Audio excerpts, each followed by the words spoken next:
Lily Gladstone, Leo DiCaprio, thanks for your time today. Thank you.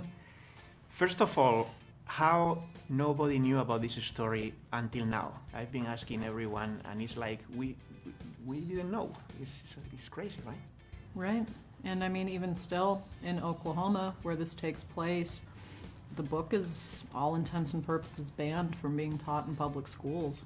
House Bill 77, I believe is what it is, basically has made every teacher too afraid to put it and other books like it on their curriculum, because if a student raises objection for essentially how they feel white people are portrayed in it, the teacher could lose their teaching license. So, I mean, one of the Osage filmmakers, essentially, you know, if we're being honest about it, one of the Osage people that was with us for every step of production, worked in art, is a survivor, or is a descendant of Henry Roan. She said it best on the carpet back in LA, or the premiere here at the Dolby Theater. You can ban the book, but you can't ban Martin Scorsese. So, yeah, this history, I didn't know for a long time a lot of Osage didn't speak about it. And it's a traumatic thing that is still very sensitive. It's a lot of things to dig up in a community where people, descendants of all people involved, are still living together. So it was and is, continues to be a very alarming story that we're learning more and more about all the time. Yeah, absolutely. I think that more than anything, the residue is still there.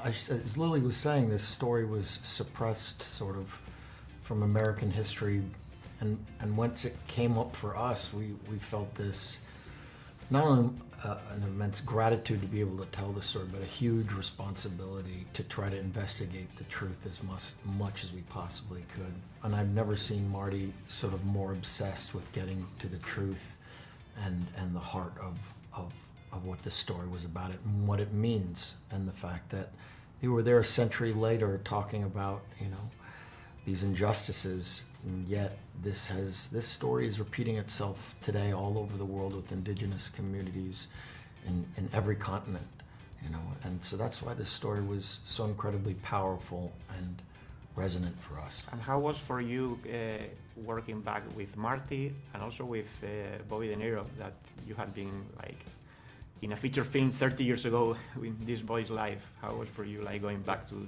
working with them both? It's always a gift to be able to work with Marty, especially in the development of these stories, because I've said it so many times, but plot does not matter to him, really. It's about getting into the souls of these characters, and that's what he's done with Bob, and what is the greatest collaboration in cinema history. They've created some of the most memorable characters that have not only affected me, you know, from an audience standpoint, but on a personal standpoint. So finally, the three of us getting to work together after my first starring role with De Niro 30 years later was something that, you know, I'm going to try my best to remember every moment of, because it was beyond special. They're two like cinematic father figures to me, and I was honored. Thank you so much. Congratulations on the movie, and Lily especially. I mean, I think with these two legends working together with him and De Niro, and you were like up there, and you are the soul of the movie. So yeah, Thank you. Thank you so much.